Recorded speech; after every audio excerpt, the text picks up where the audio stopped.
amee internet 2A TV dal leen jàmm tey gannaaw bi nga xam ne rek journée bu mouvementé lañ daal di am waaye itam ñu gis li nga xam ne rek moom mooy procès bi am li nga xam ne daal dina fay duppee donc nag ñu daal di ki seet si ki nga xam ne rek mën nañ ne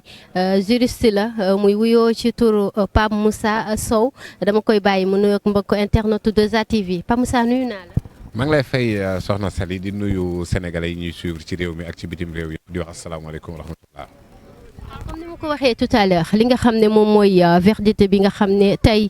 duppee na fële ci tribunal bu Ndakaaru ban jàngat nga am ci loolu. waaw jàngat bi sénégalais yëpp constaté muy ki nga xamante ne di Adji Sarr li mu doon reproché wala li mu sàkk woon ci yoon mu topp ko Ousmane Sonko muy viol ak menace de mort ñaar yëpp. dàq nañ ko c'est-à-dire Ousmane Sonko a été acquitté Adji Sarr a été débouté loolu moom mooy dëgg alors acquittement bu ñu ko waxee mooy en matière criminelle léegi nag li ñu retenir ci moom loolu bokkul woon ci li ko Adji Sarr doon toppee loolu bokkul ci li nga xamante ne moom la avocat wu Adji Sarr plaidé parce que ñoom viol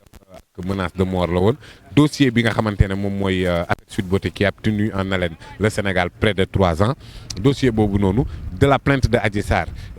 jusqu'au renvoi à la chambre criminelle en passant par le réquisitoire introductif le réquisitoire définitif l'ordonnance de renvoi amul fenn foo xamante ne di nga fa gis lii di corruption à la jeunesse donc loolu mu ngi feeñ ci dossier bi presque nee naa mën naa ne 5 minutes à la fin du procès muy procureur bi nga xamante ne moo ko sànq woon ginnaaw bu mu ne bu ñu mënul retenir viol nañu retenir corruption à la jeunesse te loolu lañu daanee Ousmane Sonko.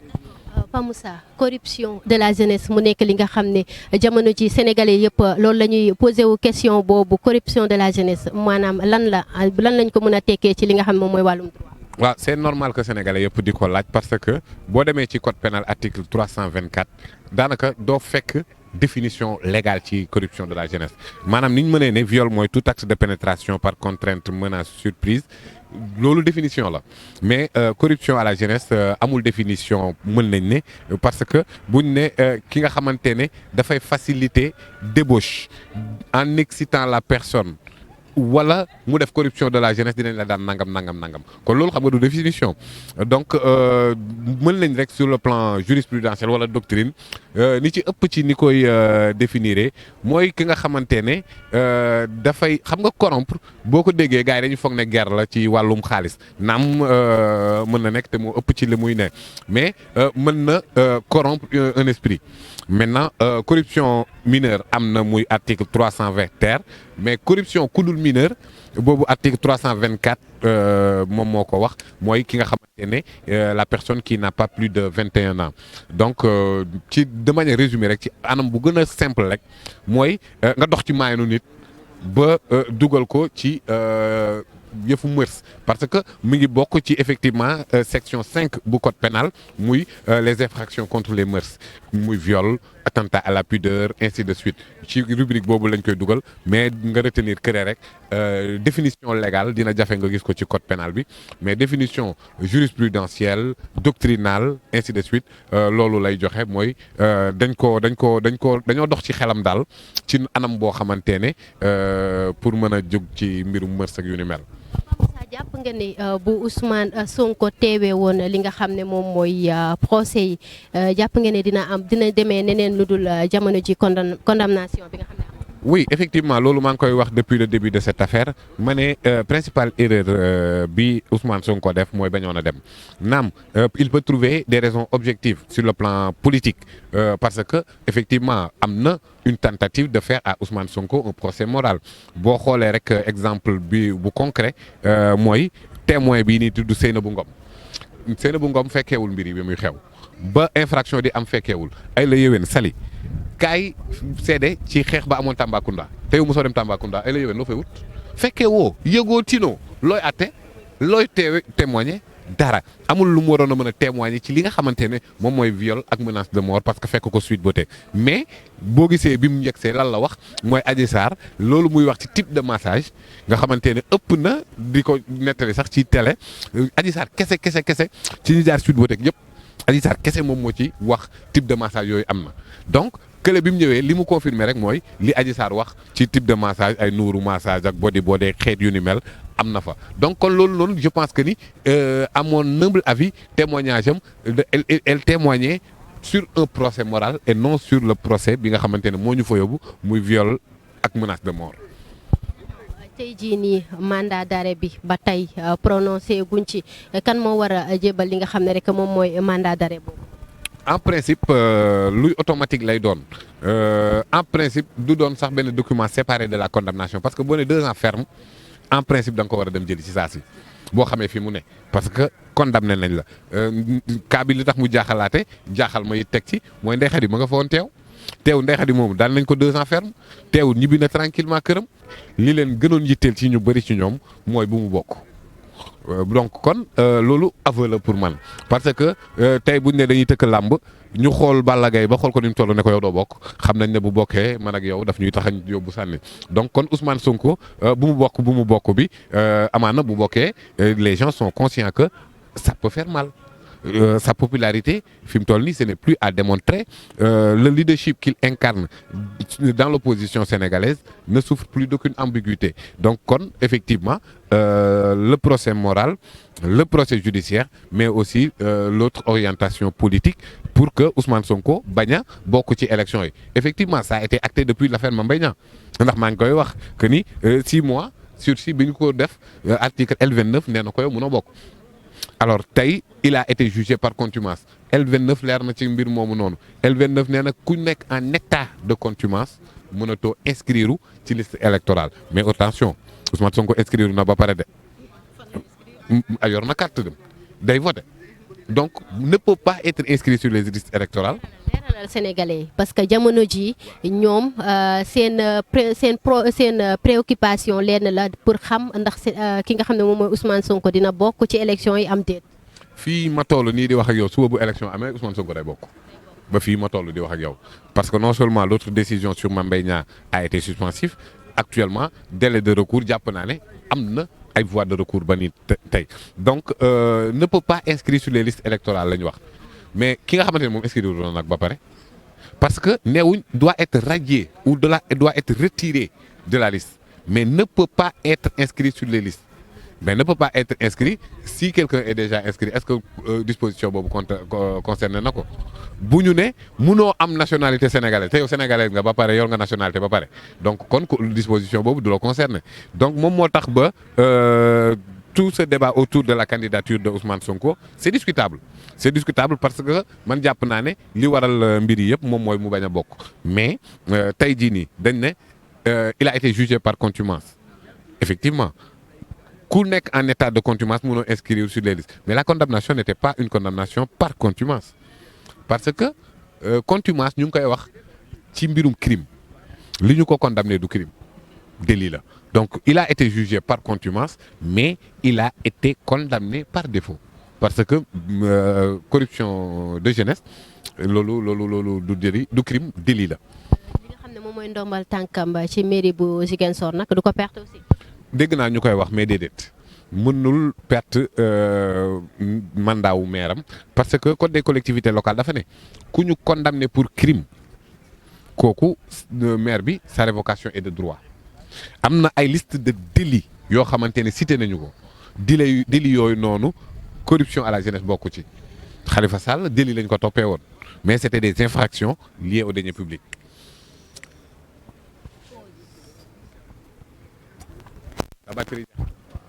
donc kon Khalifa Sall moom li taxoon ñu daan ko pour délit ba pare jëlee ko ci mairie de Dakar dafa am délit yoo xamante ne dañ leen cité ci article 135 code des collectivités locales ne képp ku ko def da ngay perte sa mandat wu maire bu dee conseil municipal nga dañ lay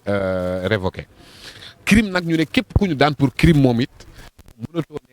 nekk maire wala conseil municipal bu ñu ko def yow sa radiation est de droit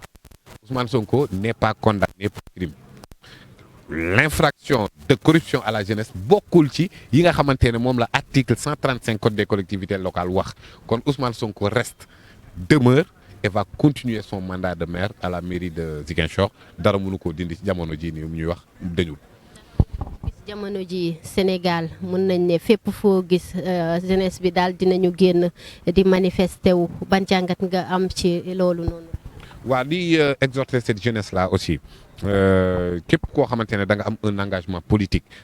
politique du toj du taal du lakk man gisuma ci acte de bravoure gisuma ci acte de courage ni de patriotisme bu jëm ci taal ak toj déedéet mais rapport de force politique buñ koy wax c'est d'abord li nga xamante ne moo nekk dans le cadre légal muy manifestation pacifique muy débat d'idées contradiction d'idées loolu mën nañ koo wax ne rapport de force politique mais li xew ci actuellement ci réew mi yëpp dama koy ñaawlu parce que Alioune Tine dafa wax dara ñu bëri di ko ci ŋàññi boo leen xoolee li xew bii nii ñu ne li nga xam ne lu mët a bàyyi xel la mooy ngay gis ay waa APR nan diw Pastef fële la dëkk adresse ma ngi nii nañ dem taali këram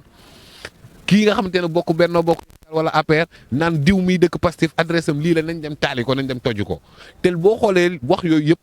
ci réseaux sociaux yi dafa ànd ak jëf ku nekk di taali sa kër morom mais loolu ça si on n'y prend pas garde ça peut mener vers une guerre civile parce que ay civil lañ ñu nekk en guerre de brûler kër donc loolu pour man lu ñu war a moytu la lu ñu war a taxaw la yàgg naay artu du tey lay artu ci mbir mi ba mu éclaté depuis février 2021 ba tey li ma doon wax dañu ma ci mbir mi amul lenn loo xamante ne war nañ cee topp ba ci daan Ousmane Sonko parce que amul benn preuve benn preuve contre ça nee nañ dossier bi 471 pages la 471 pages ak ay vidéo ki audio ma ne leen 471 pages yooyu amul fuñ ci bindee corruption à la jeunesse amu ci 471 pages yooyu noonu amul fenn fuñ ci waxee mbirum corruption de la jeunesse du plainte Adji Sarr du procureur du juge d'instruction ba tey jii nii kon dossier bañ doon wax ba waral coow li waral nit ñi di dee ñii di toj dossier boobu noonu dara daanuñ ci Ousmane Sonko dara donc finalement nit ñi xëy na mën nga comprendre seen frustration mais kenn mënul joxe une explication ou une justification de toj ak taal yi nga xamante ne mi ngi fi donc may ab jeunes yi au calme et à la sérénité dal ba pare nag continuer les voies de recours yi nga xam ne moo fi am et le rapport de force politique la résistance face à l'oppression loolu droit ku nekk la mais nag ay la yéwén mu bañ a nekk ci fitna ndax ay du yem ci bopp borom fii ma jógee nii rek mënoon naa faa des yow mii di demit lu ne mën na am donc kon ñu xam ne rek suñu première richesse moo doon stabilité ak paix lii malheureusement ñëw na jaxase dëkk bi mais il faut que ñu am retenue ci yenn yi nga xamante ne moom la ñuy def. Est-ce que Ousmane Sonko am na droit maanaam def recours porter plainte Adji Sarr pour diffamation? Bien sûr Ousmane Sonko porté na plainte Adji Sarr ba pare. waaw oui gars yi daf leen rëcc dafa mel ni mais Ousmane Sonko porté na plainte Adji Sarr Sidi Ahmed Mbaye Mamour Diallo Maître Gabisso ñooñu ñëpp porté na leen plainte mais xam na il a déposé une plainte contre eux mais li nit ñi di laaj xam naa ak loolu dadul bokk maanaam est-ce que la justice peut se retourner contre Adji Sarr loolu mu ngi am ci condition boo xamante ne Adji Sarr da def une constitution de partie civile loolu mooy lan tey Sali jàpp na ne boo demee ci procureur wala déposer plainte procureur ne li nga wax amul mu classé dossier bi sans suite nga ne ko procureur am na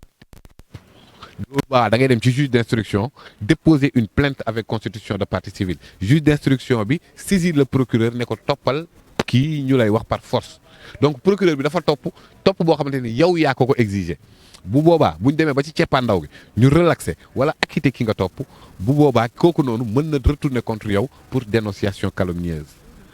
bokkul ak cas bi parce que Adji Sarr dafa ñëw porter plainte procureur ne ko li nga wax dëgg la déclencher les poursuites mettre en mouvement l'action publique exercer l'action publique. Voilà Pa Moussa ñu jeexalee ci li nga xam ne moom mooy kaawu Ndeye Khady Ndiaye moom aussi dañ ko daal di daan ñaari atu kaso te jamono ji Ndeye Khady Ndiaye dafa daal di wan lor donc mu doon situation yoo xam ne tey justice bi mën nañ ne ci ban position lay taxawee par rapport ak loolu. waaw wanu lor moom un état de grossesse n'exonère pas la responsabilité pénale bu doon loolu la day yomb torop képp ku wër na lor rek del wër di def lu la neex di escroquer di dóor di def lu la neex donc ça n'exonère pas la responsabilité pénale d'autant plus que boo demoon léegi camp pénal di nga fa fekk ay jigéen yu war na lor ne fa donc loolu compromettre la responsabilité pénale mais ci li nga xamante ne accusation yi ñu teg ci publication d'image obscène bon image yi ñuy wax mooy benn page bu ñu def suite massage ainsi de suite mais quel que soit Alpha moom ak Ousmane Sonko presque dañu ne emprunt de criminalité maanaam ñoo bokk li ñu leen daan même les sanctions pécuniaires dañ koy def solidairement alors tey moom jàpp naa ne kaawam rek ça pouvait être édifiant dans l'affaire parce que moom mi ngi taxawoon moom am na droit def appel bu defee appel it ci mbiru viol caractérisé woo que ni Ousmane Sonko dafa violé moom mënoo koo daan ci complicité parce que complicité mooy képp ku apporter aide ou assistance donc à une infraction mais maintenant si l'infraction n'est pas caractérisée la complicité ne peut pas être caractérisée viol mën na am sans complice mais complice mënul am sans viol donc kon c'est évident que ni bu ñu dindee Ndeye Khady Ndiaye ci Ousmane Sonko bu ñu ko relaxé acquitté ko ci mbirum viol Ndeye Khady mënatuñ koo toppee complicité mais gis nga aussi au cours du procès que les avocats de Adji Sarr ci boppam ñoom ñoo plaidé que ni complicité amul ci Ndeye Khady Ndiaye les avocats de Sonko ñoom ci seen bopp maître Abou Dialy Kane nee na Ndeye Khady waruñ la toppee lii Ousmane Sonko ci wàllu menace de mort aussi pareil donc qui dit que de manière globale dossier bi accusation bi dafa léger parce que Ndeye Khady Ndiaye kese sans défense sans assistance juridique sans conseil juridique moom moo tenir tête à un moment donné toute l'accusation ba ñuy jeexi jaaxal Sitor Ndour dañ ne acquittement au bénéfice du doute fii moom doute sax amu fi donc ce qui veut dire que voilà li ñu doon wax moom moo ci nekk parce que jigéen tamit ak ëmb ba diis mu waat ne moom bu dee lii ñu koy toppee dëgg la moom yàlla bu mu wasin man nag ci la loolu moom wax dëgg yàlla bu mu ko waxee ci laa ko gëm sur parole parce que ku ne moom Ousmane Sonko lay jàppale mais xanaa Ousmane Sonko gënalu ko boppam xanaa Ousmane Sonko gënalu ko doomam li ma waxoon dara ba dara booloo jeex amul ci dossier bi. kon ki nga xam ne rek moom mooy Pape Moussa Sow nekk chroniqueur waaye itam nekk juriste xelam màcc lool ci li nga xam ne rek moom mooy wàllum droit tey moom la ñu seet si woon donc ñu koy jaajëfal bu baax Pape Moussa ñu ngi lay jaajëfal di la bàyyi nga tàggatoo. waaw di leen jaajëfal bu baax yéen it ci liggéey bi yoon bi metti na émeute yeeg échauffourée yi ci dëkk bi mais yéen a ngi dox seen waar malgré les risques du métier malgré les maigres moyens du métier mais ngeen di jox Sénégalais yi le droit à l'information qui devient de plus en plus un droit sacré. di encourager aussi 2A TV am na benn affaire bu ndaw bu fi amoon boo xamante ne mënu ma la ko woon bañ a dox donc waaw ñu génnaat fa nànk rek mais fallait que nga jël coup boobu mais nag toute l'équipe ak seen kilifa di Ahmed Aïdara qui a aussi posé des jalons assez importants ci espace médiatique donc seen contribution ci démocratie am na solo wax nit ki wax xalaatam mën a gindiwaale donc am na solo bu baax di leen encourager ci seen taxawaay mais particulièrement yow Sali séeréer nga mais jàmbaar nga donc di leen remercier bu baax asalaamaaleykum wa rahmatullah